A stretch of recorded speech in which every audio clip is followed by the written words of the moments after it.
BFM Business, BFM Bourse, la carte IMO.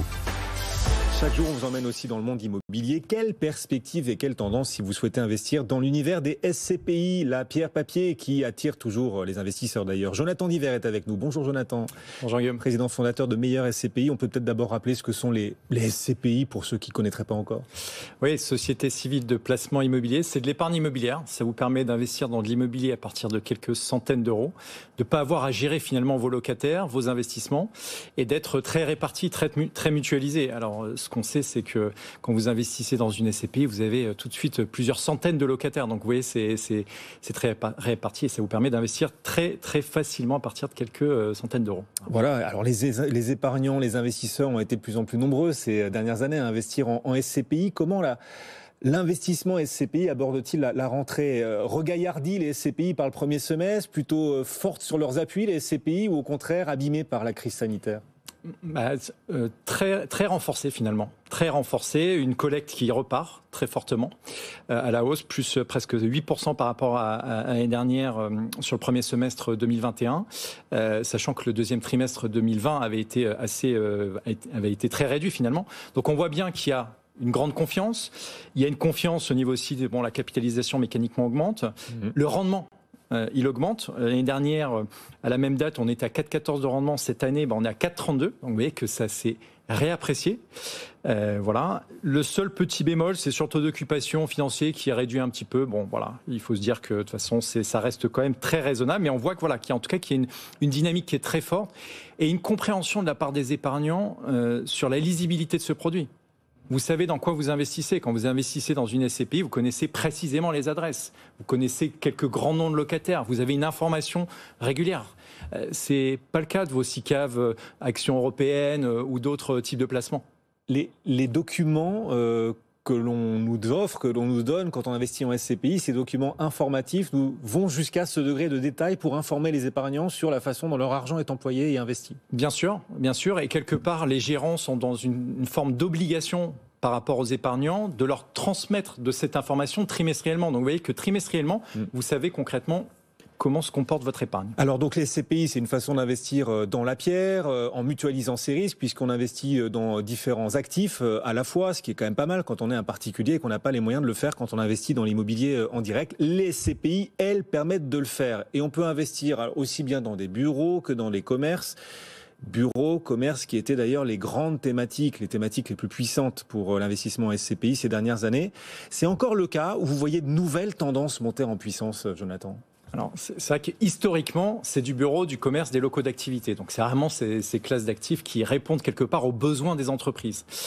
Il y a deux éléments qui ont accéléré quelque part la transition vers une diversification un petit peu orientée vers le sociétal, tout ce qui est autour de la vie, crèche, résidence senior, clinique, etc. C'est le besoin des épargnants de se diversifier, parce que quand on constitue un portefeuille SCPI, on n'est pas sur uniquement du bureau et du commerce. Et puis après, c'est aussi la volonté quelque part de renforcer par cette crise du Covid que l'on a connue, vers des supports et des actifs qui sont quelque part acycliques. Voilà. Et on voit bien que tout ce qui est autour des actifs de santé, co-living, etc. et de l'enfance cartonne dans les SCPI actuellement. Vous aimeriez bien le dire comme ça, les SCPI c'est la vie, c'est ça? Non mais voilà, les SCPI suivent aussi les grandes tendances démographiques et donc quand on voit monter en puissance les SCPI spécialisés sur la petite enfance, les crèches ou au contraire peut-être l'accueil des seniors, peut-être aussi les résidences étudiantes, bref, les évolutions démographiques que les SCPI épousent de plus en plus, c'est aussi,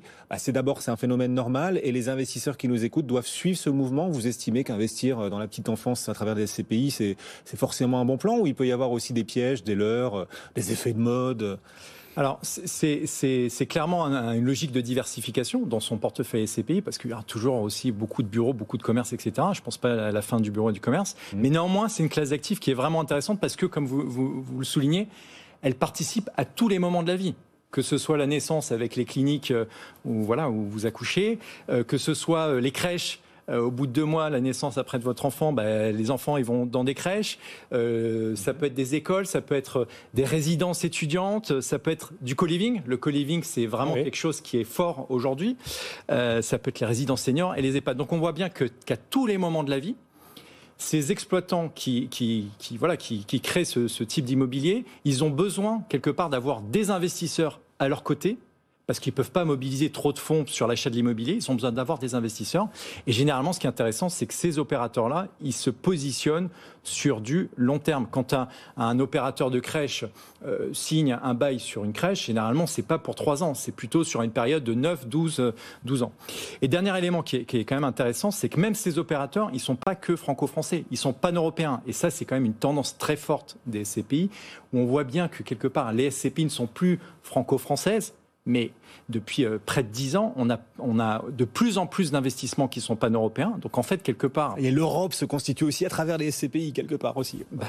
Voilà, ils ont besoin d'être accompagnés. Et quelque part, voilà, j'ai envie de dire, à partir de quelques centaines d'euros, vous investissez dans de l'immobilier qui est ultra diversifié et pan-européen. Moi, je veux bien, et tout ça apporte de la diversité, de la visibilité. Quand on investit sur les thématiques démographiques, évidemment, ça nous apporte, à nous, investisseurs, de la visibilité. Est-ce que c'est rentable? Est-ce que ces profils de SCPI que vous avez cités, étudiantes, cliniques, accueil des seniors, la petite enfance, les crèches, tout ça, est-ce qu'investir à travers des SCPI, ça rapporte de l'argent pour l'investisseur? Très clairement, hein, entre 4 et 5% par an. Donc on voit bien que c'est pas parce que vous êtes sur une classe d'actifs entre guillemets différente ou peut-être moins connue que ça n'apporte pas du rendement. Il y a une certaine forme de sécurisation quelque part sur le bail long terme, hein, c'est-à-dire sur l'engagement du locataire. Bon, il y a quelques contraintes, hein, on ne va pas dire que c'est non plus la panacée, c'est que par exemple vous prenez un EHPAD ou une résidence médicalisée, on voit bien que ce sont des actifs qui sont très marqués. Pour les transformer, ça coûte un peu d'argent. Voilà, donc... c'est un outil de diversification qui a clairement du sens. On peut l'illustrer, ça? Il y a 1, 2 SCPI que vous pourriez mettre en avant aujourd'hui pour illustrer le potentiel de l'investissement, la thématique démographique, on va dire, pour l'investisseur en SCPI? Alors, on va vous parler d'une SCPI qui est assez récente, qui a été structurée par Perial Asset Management, c'est PF Hospitalité Europe. Donc, c'est une SCPI qui veut quelque part participer à tous ces moments de la vie, de l'immobilier de la vie. Et on voit bien que ils sont assez dynamiques, avec un objectif de rendement compris entre 4,5 et 5%. Ils sont déjà très pan-européens. Ils ont investi dans des établissements de santé. Et puis il y a d'autres investissements qui sont en cours.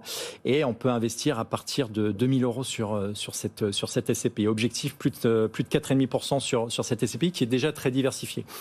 On a aussi d'autres SCPI qui sont orientés un peu plus, on va dire, santé, qui sont assez connus du grand public. C'est les SCPI Primovie et Pierre Val Santé qui sont deux, mastodontes de l'immobilier de santé. Mais c'est vrai que ce qui est intéressant avec PF Hospitalité Europe, c'est qu'on n'est pas que sur la santé, on est vraiment sur tous les moments de la vie et c'est important quelque part que ces opérateurs immobiliers qui construisent leur offre au niveau de l'immobilier de la vie puissent être accompagnés dans leur développement. Voilà un exemple de SCPI dans laquelle vous croyez ferme, en tout cas chez vous, chez Meilleur SCPI. Il y a beaucoup d'autres SCPI, bien sûr, disponibles sur le marché pour tous ceux qui nous écoutent et qui nous regardent sur BFM Business. Vous le disiez, ces acteurs, ces opérateurs de SCPI diversifient de plus en plus leurs actifs à l'échelle pan-européenne.